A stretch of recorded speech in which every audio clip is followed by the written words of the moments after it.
नमस्कार, मेरा नाम विशाल सिंह है। मैं आप लोगों के सामने एक छोटी सी कहानी प्रस्तुत करने जा रहा हूँ, जिसका शीर्षक है एक राजा और एक नर्तकी। किसी राज्य में एक वृद्ध राजा रहा करते थे। उन्होंने एक भव्य उत्सव का आयोजन करवाया। उस उत्सव में उन्होंने हर राज्य के राजकुमारों को भी आमंत्रित किया।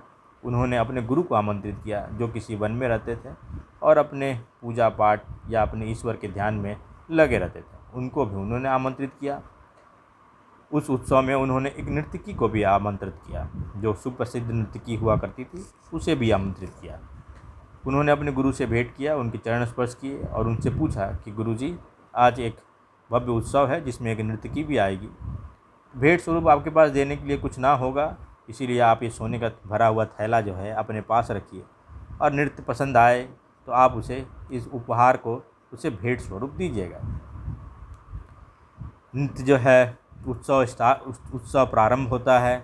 नृत्य प्रारंभ होता है। नर्तकी अपना नृत्य जो है पेश करती है। पेश करते करते बहुत समय बीतता जाता है। मध्य रात्रि हो जाती है। मध्य रात्रि के बाद सुबह होने लगती है, तो वो देखती है कि तबले में बैठा हुआ जो व्यक्ति है, वो उसके पलकें जो है वो झपक रही है। उसने सोचा कि अगर राजा ने इसे अगर देख लिया तो हो सकता है कि इसे मृत्यु दंड दे जाए। तो उन्होंने एक छोटा सा दोहा कहा, घनी रही थोड़ी रहे, या में पल पल जाए, एक पलक के कारणे, काहे जीवन गवाए, या काहे कलंक लगाए। इसे सुनते ही जो राजा के सुपुत्र थे, राजकुमार ने, वो तुरंत आया और उन्होंने अपना मुकुट, सोने का मुकुट जो है, नर्तकी को भेंट स्वरूप उपहार में दे दिया। उनके जो गुरु थे, उन्होंने भी अपने सोने से भरा हुआ थैला जो है वो नर्तकी को उपहार में दे दिया। थोड़ी देर के बाद जो राजा की बेटी थी, राजकुमारी, उसने भी अपना गले का सोने का जो हार था उन नर्तकी को उसे उपहार स्वरूप भेंट कर दिया।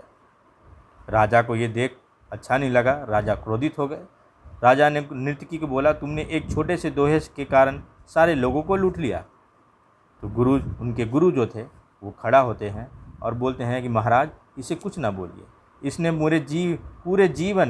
पूरे जीवन में मेरे, जो मैंने इतने पूजा पाठ, इतने ध्यान के बाद भी मैं जो हासिल नहीं कर पाया, एक छोटे से दोहे ने इसका सारा मेरा जो कलंक है, या जो देश है, या जो भी है, उसे में इसने संदेह जो था इसने दूर कर दिया। वो कैसे? इसने कहा, घनी रही थोड़ी रहे। उसने ये कहा कि अब थोड़ा समय बच गया है, अब अपने आप ईश्वर की इच्छा कीजिए, कामना कीजिए, उन्हें अपने यादों में सम्मिलित कीजिए। आप एक नर्तकी, आप इतने विद्वान और इतने महान पूजनीय होने के बाद भी आप एक नर्तकी का नाच देखने आए हैं। बेटे से राजकुमार से पूछा कि पिताजी, आप वृद्ध हो चुके थे, आप गद्दी छोड़ना नहीं चाह रहे थे, मैं आज ही रात आपकी हत्या करवाने वाला था, पर इस नर्तकी के एक दोहे ने मेरा पूरा जीवन बदल दिया। अगर मैं आज आपको मरवा देता तो मुझे ज़िंदगी भर पछतावा होता कि मैंने अपने पिता के साथ ऐसा किया। अपने राजकुमारी अपनी बेटी से पूछा कि भाई, तुमने क्यों उपहार में गिफ्ट इसे उपहार दिया? उसने बोला कि पिताजी, मेरी उम्र हो गई है, मुझे लगा कि आप मेरे बारे में सोच नहीं रहे हैं, इसलिए मैं आज महावत के साथ भागने वाली थी, पर इसने जो दोहा कहा, घनी रही थोड़ी रहे, और थोड़ा और समय रह गया है, पिताजी ज़रूर तुम्हारे बारे में सोचेंगे, हमारे बारे में जो सोच रहे होंगे वो अच्छा ही सोच रहे होंगे, इसीलिए मैंने अपने गले का अपने गले का हार जो है उसे उपहार के रूप में इसे भेंट कर दिया। ये सुन राजा का मन जो है वो बहुत व्याकुल हो गया, और उन्होंने तुरंत ही अपने बेटे को बोला कि आज से तुम इस गद्दी, इस सत्ता के तुम मालिक हो, तुम राजकुमार हो और तुम ही राजा हो, आओ अपने गद्दी को संभालो, मैं इसे छोड़ता हूँ।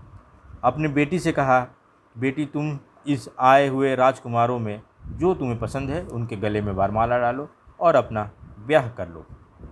ये सुन नर्तकी भी बहुत दुखी हुई। उसे लगा कि मैं ये सब क्या कर रही हूँ, दूसरे के लिए मैं नृत्य करती हूँ, उन्हें खुश करने के लिए मैं नृत्य करती हूँ, आज से मैं अपना नृत्य भी या नृत्य करना भी छोड़ देती हूँ, और मैं भी वन चली जाऊँगी, और मैं भी अपने भगवान का ध्यान करूँगी।